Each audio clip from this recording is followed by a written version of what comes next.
The bed is behind me, nice and big on the wall, some artwork there. There he is.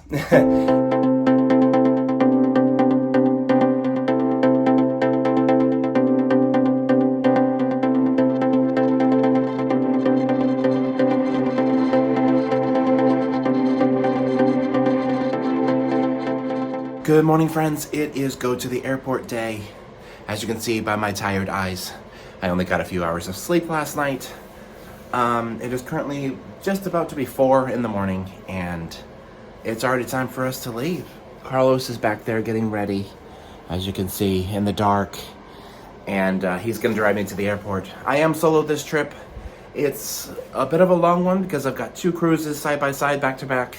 However you want to describe it. I've got Carnival Venezia, which is obviously the vlog you tuned in for, and then we're going to be in New York for a couple days, and then I will be doing MSC Meraviglia out of Brooklyn. My first trip of 2024 and also my longest, and it's cold, so I'm actually escaping the cold here in Texas to go up to the even more cold in New York to go down to the Caribbean from there and hopefully miss most of the craziness. But we'll see. For the middle New York part, Carlos will actually be joining me. He's gonna fly up to New York and we're gonna spend a few days, you know, doing all the touristy stuff there in NYC. And then he's coming back home because he does have a couple of cruises this year, but these aren't the ones for him just yet. So it's gonna be just me for a long time for the next few days. But I'm pretty entertaining. At least I entertain myself. So that's all that matters probably. But yeah, let's go do stuff. We'll talk soon.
Good morning, friends. So I am here at the Hudson River Hotel. It's a pretty alright hotel. The room is small, but that's normal for New York, and amenities are good, comfy, and all of that. I did enjoy the night here. Bed was a little firm, pillows were fine, you know, all the usual. I've definitely stayed in worse, and I've also stayed in better, kind of middle of the road. But the price was right. I think I only paid like $130 for the night or something, which for New York, that's pretty darn good. And it's walkable to the pier. I actually walked to the cruise pier yesterday just to kind of see where it was and, you know, the direction I needed to go. And it took me about 19 minutes to get there from here. So it's a little under a mile, not bad at all. And that's what I'm planning to do. The only thing is there might be snow here in the next 20 minutes. So I'll be walking with snow flurries maybe. So that'll be a little rough. But I put on some thermal stuff, and I did bring extra cold weather gear because I knew I'd be up here in the Northeast. Also, sorry for the fan noise. There's no way for me to have this light on in here without the fan. But yeah, so I'm about to go check out, and then we're gonna go do the stuff, go get on a ship and all of that. Hopefully Embarkation's not too crazy. I've heard kind of mixed reviews about this process out of New York, but I'm sure it'll be fine. And I'll recap and let you know later. But yeah, let's go.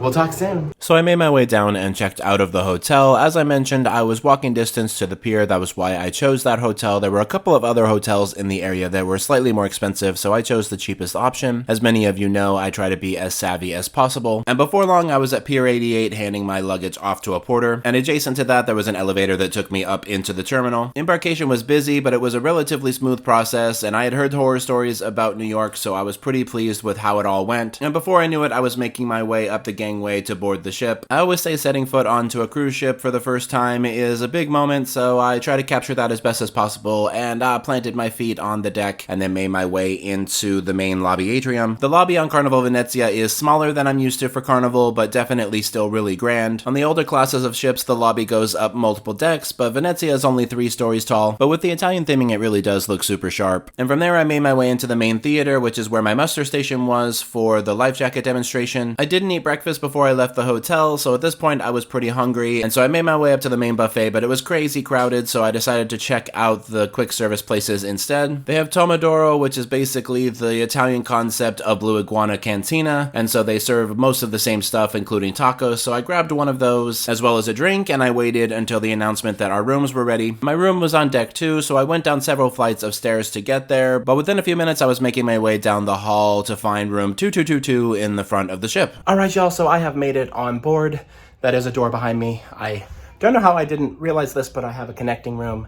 I can definitely hear them in there. There's a little kid really excited about being on a cruise ship. And yeah, otherwise it's a pretty standard interior room. The bed is behind me, nice and big on the wall, some artwork there. There he is. And lots of cool little features like blingy mirrors and things to make it feel more upscale and elegant. Embarkation was pretty smooth. It was quite busy when I got there, so I was a little worried it was going to take forever, but it didn't. I think in total from the time that I got there to the time I got on board, it was about 40 minutes.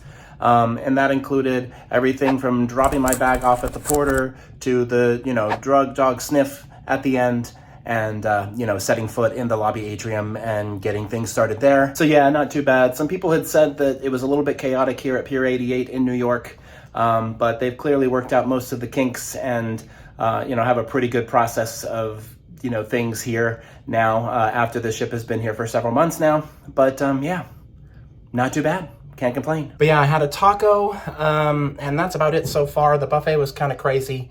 I'm gonna look around for some more food. Definitely still hungry.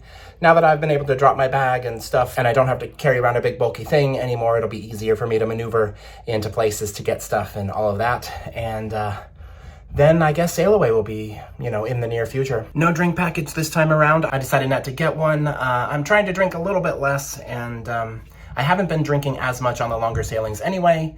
The last couple of longer sailings, I've actually struggled to meet the minimum. So I'm gonna try it out, not having a drink package again, and see how that goes. I've set myself a budget of about $400 for the whole 9 days. But I think that does it for this vlog, unless I don't have enough for whatever reason. And I continue on from here, but I'm pretty sure this will close things out. I want to thank you all so much for traveling with me. Be sure to like, comment, share, subscribe, all those fun things. We'll talk soon, and y'all have a good night.